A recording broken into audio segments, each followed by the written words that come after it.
How's it going, everyone? It's Sam. Today we have to take a look at some of the major Bitcoin news of the day, some of the major crypto news, in that China is actually banning some types of crypto activity. So I think there's a lot that's going on right now. We're going to cover it all. If you guys don't mind just hitting the like button, I really appreciate that. Please hit subscribe and turn on that bell notification so you see exactly when I post a video. Also, there is a link down there to Webull in case you want to trade before the stock market opens and after it closes. And there's a link down there to BlockFi to get an interest rate and a bonus on your cryptocurrency. Definitely check that out down below because they are paying a lot of money to gain you as a client. So right now, we have Bitcoin and Ethereum dropping today. Bitcoin was around 45,500, and now we see another drop. And that is after the news that China bans financial payment institutions from cryptocurrency business. Now, there has been some fear, uncertainty, and doubt around this, so I just want to cover exactly what it says. So they banned financial institutions from payment companies and payment companies from providing services related to cryptocurrency transaction and warned investors against speculative crypto investing. Under the ban, such institutions, including banks and online payment channels, must not offer clients any service involving cryptocurrency, such as regulation, trading, clearing, and settlement, three industry bodies said in a joint statement on Tuesday. Recently, cryptocurrency prices have skyrocketed and plummeted, and the speculative trading of cryptocurrency has rebounded, seriously infringing on the safety of people's property and disrupting the normal economic and financial order. Now, to be clear, they banned crypto exchanges and ICOs, but they have not barred individuals from holding cryptocurrencies. So there's a lot of fear, uncertainty, and doubt around this. A lot of people are saying that they're banning cryptocurrencies completely. They are not. They are not banning people from holding cryptocurrencies. Institutions may not provide savings, trust, or pledging services of cryptocurrency, nor issue financial products related to cryptocurrency, the statement also said. So right now, there's a lot to unpack here with the implications of what this could mean, but you can still hold cryptocurrencies in China. China, just in general, is very regulated. Very, very regulated. They're a communist nation. They don't want people to have the freedom to have cryptocurrency and to probably get away from their own dollar. So the thing is, it shouldn't come at too much of a surprise that this is happening, but it is at a bad time when we're already seeing a sell-off in crypto. Now, overall, I think there are some interesting things we can take out of this. First of all, it's a great dip buying opportunity if you want to hold on to crypto. This has not really changed the crypto landscape at all. We still have mass adoption coming here in the United States and the other countries outside of China. One thing that is really interesting, though, is that most of the hashing power, most of the Bitcoin mining is in China. So this is going to be really interesting to see if this changes anything. If they change anything on their Bitcoin mining, or if they're just saying, hey, financial institutions can't allow you to have these different products and send payments or anything, but we still want the mining to be going at full steam. It might offer some interesting opportunities into some Bitcoin miners if something changes there, because we only have 7% of the hash rate as opposed to China at 65. So it's going to be really interesting. I know there's a push towards green energy, especially with Elon Musk tweeting all this stuff recently about green energy and Bitcoin mining. It's going to be really interesting to see whether more countries look towards green adoption or green crypto mining. In that case, I think it will be really interesting to watch Tesla and another stock that I own, which is CLSK or CleanSpark, because they Bitcoin mine, but they're 95% carbon free and pushing towards 98% by summer.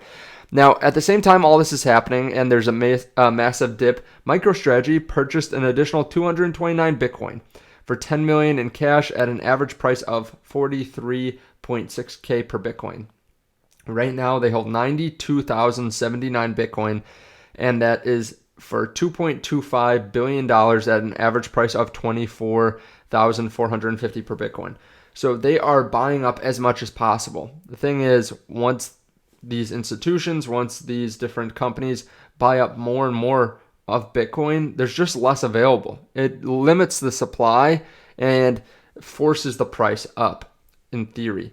Now, in addition to this, we've seen a lot of short-term holders actually lose money. So this is a great tweet by Lark Davis on Twitter. He talks about how a lot of the money that's flowing out is from short-term short-term holders. So the whole market realized losses. You can see it dips right under this line here. But if we look, the short-term holders are losing a lot more on these dips here. Every single dip recently, we've seen them really outpace or underperform, I should say, the long-term holders. So a lot of new money that bought maybe at 64,000, 60,000, 55,000, it's getting out of Bitcoin right now, as we should actually be averaging in if you've done your research and actually feel strongly about this.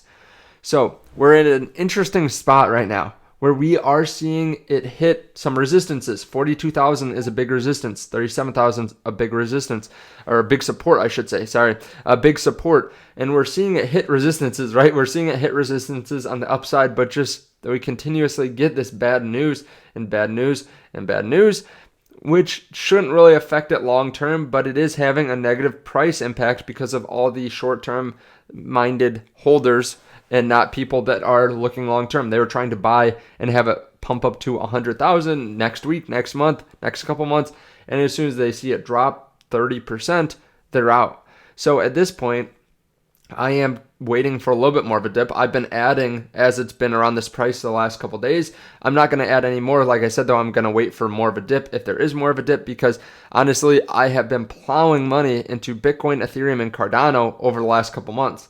I have invested more into cryptocurrency this year by far than I have compared to stocks. So at this point, I think now is actually a really good buying in opportunity for anyone that's trying to build out a position. Personally, I'm a little bit, I have a little bit too much crypto compared to my stocks, at least at this point in my investing journey. Of course, if you are someone that's very bullish on crypto, you might say there's no such thing as too much crypto, but I am trying to measure that risk. And now is a really interesting opportunity, like I said, to buy into Bitcoin, Ethereum, and Cardano after we've seen 20 to 35% pullbacks in some of these different cryptos. Now, of course, do all your own research. I'm not a financial analyst. I'm not a crypto analyst. All I'm doing is bring this information to you. And of course, you have to do your research because I'm just someone on YouTube. Now, of course, I want to hear your thoughts on this. Are you buying Bitcoin down below? I know a lot of people have been waiting to be able to buy Bitcoin for months. We haven't seen prices this low. So it is a really interesting opportunity. Ethereum obviously has come very far very quickly, and it's still not at the same prices that we were seeing even a month ago. And Cardano the same way. Just last week we were below the twos, now we're above the twos, and we went all the way up to $2.46 or $2.47 over the weekend. So at this point there are some attractive opportunities, but you have to realize Bitcoin is probably the most beaten down of these three, which are the ones I watch the most. I'm considering buying a little bit more BNB too, buying some BNB in general. So I think that offers an interesting opportunity too. Overall, we've seen the market cap go down about $400 billion over the last week or so since we were at highs of the market cap last week in the total cryptocurrency market. But again, I want to hear your thoughts on this down below. Let me know what you're most interested in. What out of these top cryptocurrencies are you really interested in putting more money into right now and buying the dip on? Or are you waiting? Are you buying crypto related stocks that are maybe exchanges or miners? Let me know down in the comments. Thank you so much for hitting the like button and subscribing, watching this channel, and sharing this to whoever you want to share it to. Thank you for doing that and checking out Webull and BlockFi down below, and I'll see you in the next video.